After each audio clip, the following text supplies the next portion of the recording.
Hello to you again. For those of you who viewed my previous upload to YouTube, you may well have noticed a comment that I left at the end of the video that referred to the fact that we take a short break from the J.H. Errant series of studies from 1808. Well, this is the short break. It's a problem that I have composed recently, and it's quite an interesting one.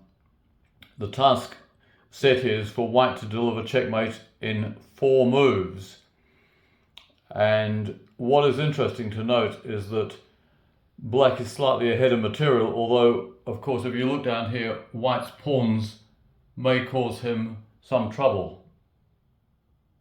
What we don't want to do, though, is to play that. Why don't we want to do that? Because that will be stalemate.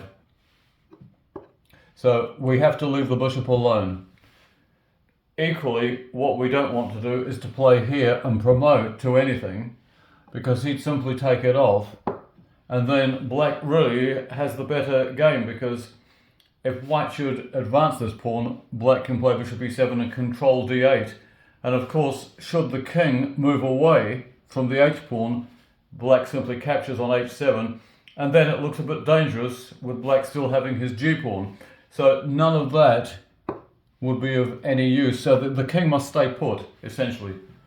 So that is the starting position. What does white do in this position to secure checkmate in no more than 4 moves? And every move, really, is more or less forced.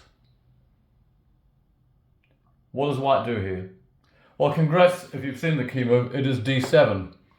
And of course, what white is saying to black there is that if he plays anything other than bishop f8, in other words, if he does anything other than that, he is checkmated in no more than 2 moves. Why is that?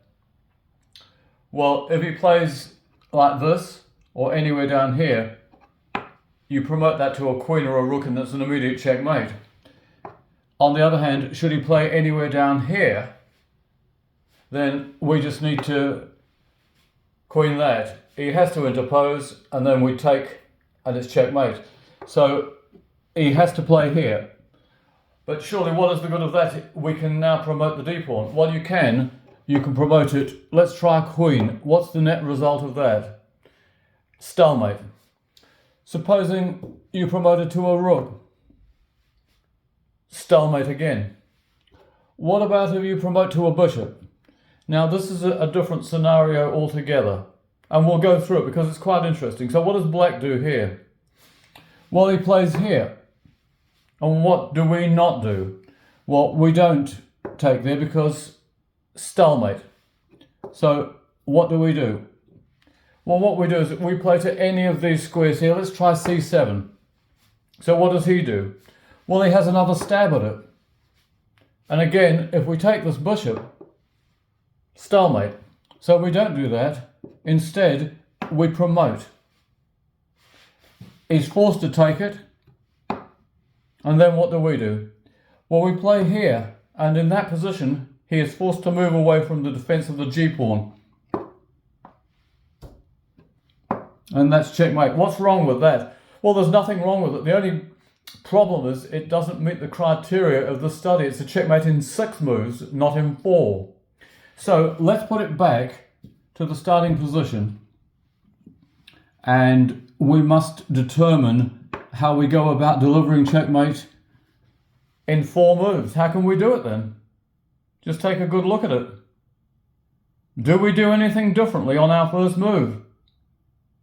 No, we don't. We play d7. And again, we've agreed he has to play bishop f8. So what do we possibly do in this position? Right, well, we promote to a knight on our second move.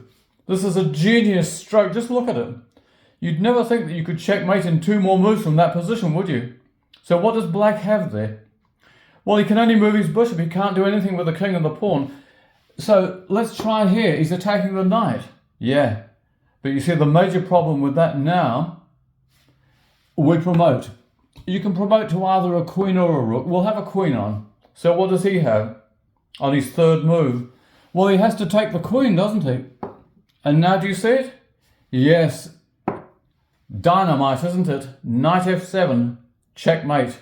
And that is a neat problem, which I trust you enjoyed. It shows you that sometimes it's not the obvious at all that wins the day, but that is a very interesting conclusion to a most curious problem, which I trust you enjoyed. Do watch out for installment number 7 coming up in a short while in relation to the J.H. Sarrett series from 1808. Enjoy your chess, and goodbye for now.